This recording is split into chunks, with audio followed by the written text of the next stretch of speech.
Hey everyone, and welcome back to another video. And in this video, I'm going to show you how to add text animations onto your Cardco website. Now, this video is going to be particularly useful for individuals. Let's say that you're trying to go ahead and add some text animations to make it more visually appealing. How do you actually go ahead about doing so? Now, this video is going to be short, sweet, and simple, guys. There's not going to be a lot of steps involved. Now, in order to do this is an example of a website that I created on Cardco website called Product Clash.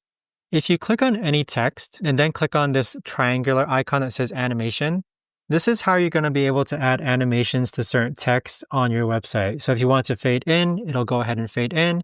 If you want to bounce up, it'll bounce up. But there's a bunch of different animations that you can choose from. Go ahead and choose the one which you want to go ahead and use. But there you have it, guys. That right there is the best and easiest way that I know of to actually go ahead and add text animations onto your Cardco website. If you guys know of a better or easier way to actually do this, let me know in the comments down below. I would love to know. Thanks so much for watching, everyone, and I'll see you guys all in the next video.